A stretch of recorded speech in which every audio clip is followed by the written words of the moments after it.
Welcome to the RIETI channel. We have the great pleasure today to be meeting with Dr. Willem Thorbecke, a senior fellow at RIETI. Thank you for taking the time to meet with us today.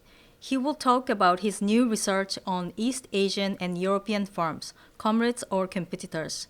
Dr. Thorbecke, what have you been working on recently? So I've been looking at firms in Japan and in Korea and Germany and France and trying to get a sense to what extent they work together, they're comrades, or to what extent they're competing with each other.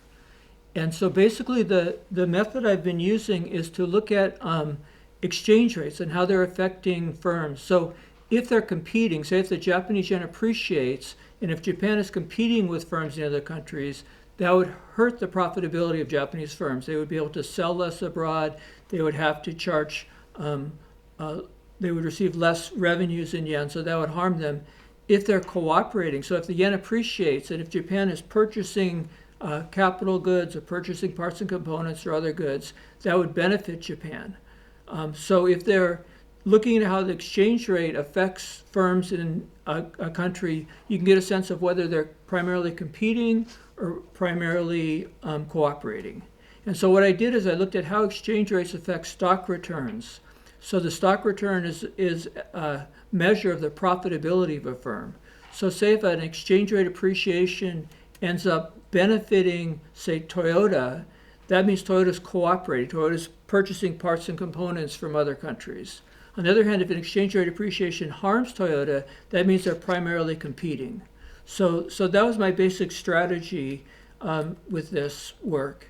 And then in this paper, so the paper hopefully will be available soon on RIETI's website. So the paper presents an awful lot of data, and I won't be able to present this all in the talk, but just to give a little flavor, one of the things I found is that if you look at France, Germany, Japan, and Korea, they're all major exporters of chemical goods. If you look at pharmaceutical goods, it's basically France and Germany are major exporters, but the Asian countries are not.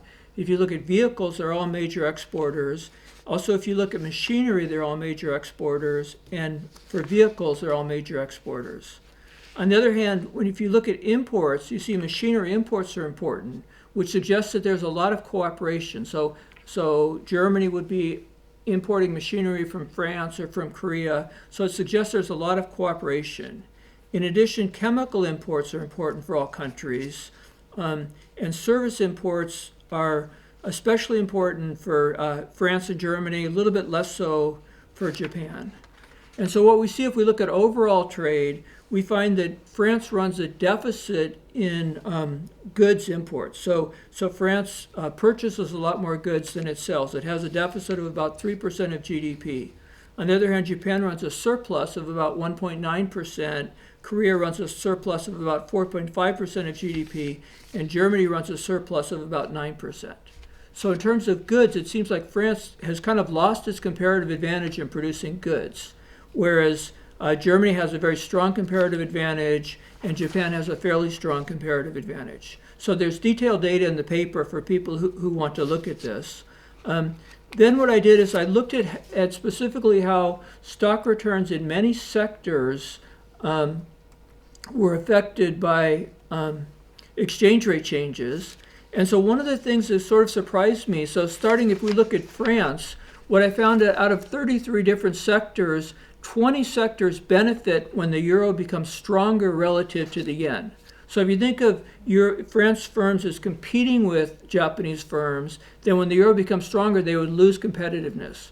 But on the other hand, if you think of them as cooperating, when the euro is stronger, they can purchase more parts and components and other goods from Japan. And so in the paper, I look very specifically at different firms. So for instance, there's a firm in France called Manatu that produces engines, and construction machinery, and they purchase engines from the Japanese company Kubota. So when the euro becomes stronger, they can purchase more of these parts and components or purchase them more cheaply in euro terms. Another example would be Beneteau, which makes recreational vehicles. And so Beneteau, the French company, purchases outboard motors from the Japanese company Yamaha. So when the euro is stronger, they can purchase those goods more cheaply in euro terms. A third example is Trigano, which makes motorhomes, and they purchase parts and components from Japan. A fourth example is Vallourec, which uses specialty pipe from the Japanese company Nippon Steel. So many companies at Franson are purchasing parts and components, capital goods, intermediate goods from Japan. So when the euro gets stronger, 20 out of 33 sectors benefit. And what I found is that only 3 out of 33 are harmed.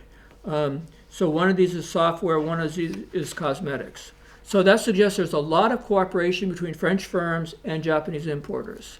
On the other hand, if you look at the Korean won, I found almost the opposite results. So I found that only 2 sectors benefit when the Korean won becomes weaker. When the Korean won becomes stronger relative to the euro. So one of that is the telecommunications services. So French companies like Orange import smartphones from Samsung. So when the euro becomes stronger, those goods become cheaper in euro terms and they benefit. The second is electronic entertainment, where French gaming companies receive inputs from Korean programmers. So very few French companies benefit when the euro becomes stronger relative to the Korean won. But when the euro becomes weaker, 13 out of the 33 sectors benefit. So that suggests there's a lot of competition between European firms and Korean firms.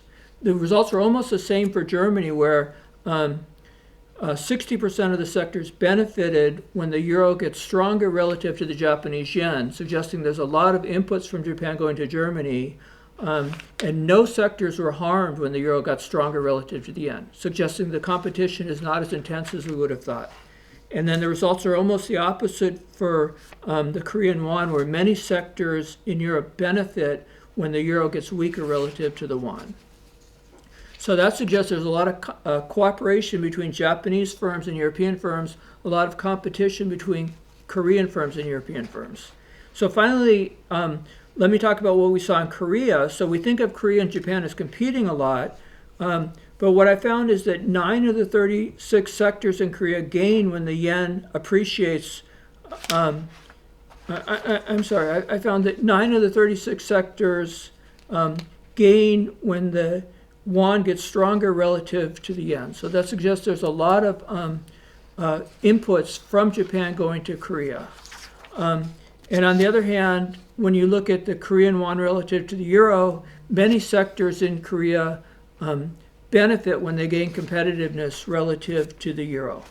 So just to kind of summarize what this all means then, is this suggests that Japan plays a very vital role in the world economy as an upstream provider of parts and components and capital goods.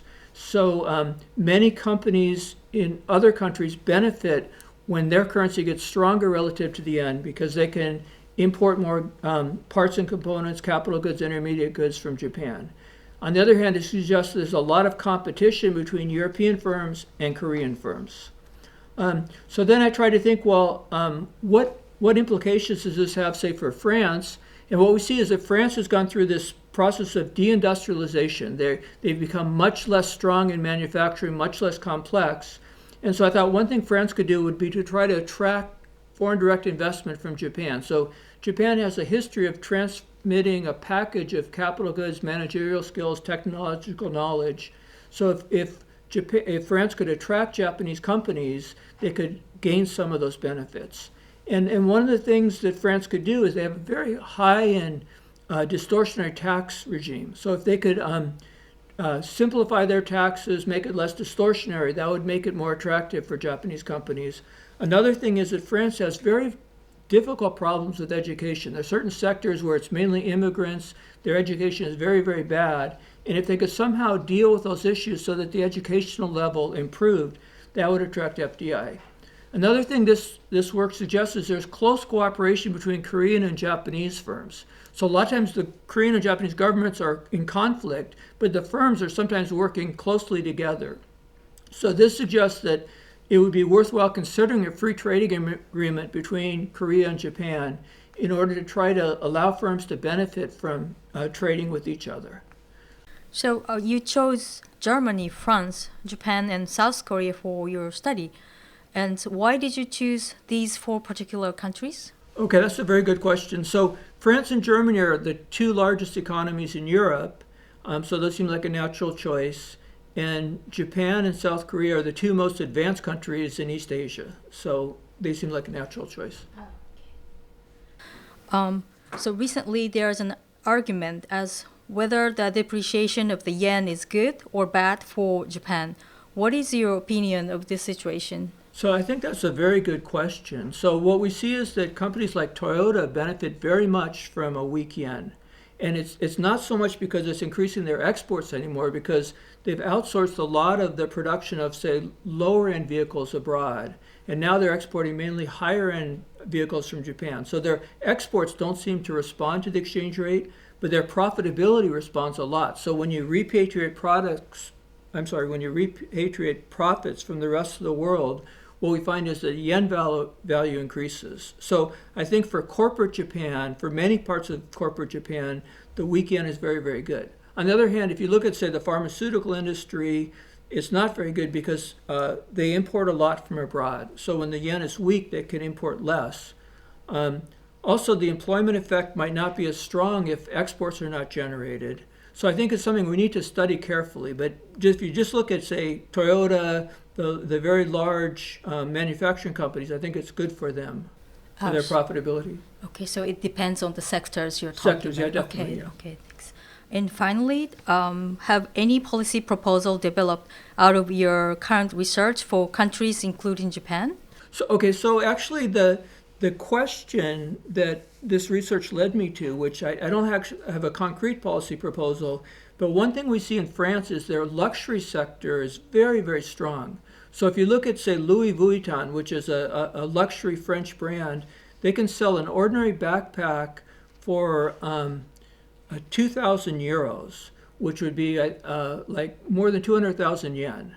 So they're able to price these products very, very high. So they're craftsmen producing good products, but they price them very, very high. Whereas Japanese firms are craftspeople producing good products, but their prices are more reasonable. So I think maybe for Japanese companies, if they could learn how you could sell these products so expensively, that would be beneficial. Oh, that's a really great advice. Okay, thank you. Thank you.